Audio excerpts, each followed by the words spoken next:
Excellences, chers collègues, je tiens à remercier la Suède, la Suisse et les Nations Unies pour l'organisation de cet événement important. Vous l'avez rappelé, la situation humanitaire au Yémen s'aggrave de jour en jour et la menace de famine à grande échelle est là, aggravée par la perte des approvisionnements en provenance de l'Ukraine. Les acteurs humanitaires alertent sur les risques imminents de réduction de leur assistance en raison de difficultés de financement et c'est pour nous un sujet majeur de préoccupation.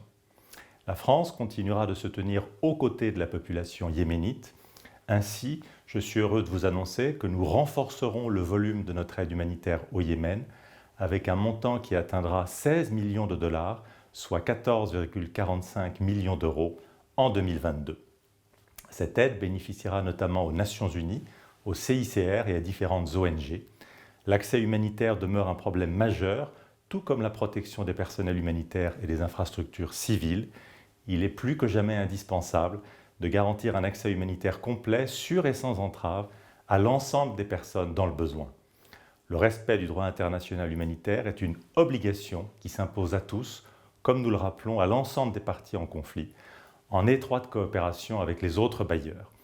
Nous appelons au cessez-le-feu et restons pleinement mobilisés en faveur d'une cessation des hostilités au Yémen et dans la région.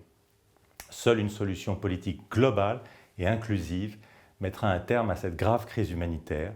Nous saluons le lancement de consultations bilatérales par l'envoyé spécial du secrétaire général des Nations Unies pour le Yémen, qui a le plein soutien de la France, et appelons toutes les parties, en premier lieu les Houthis, à s'engager de façon constructive dans ce processus.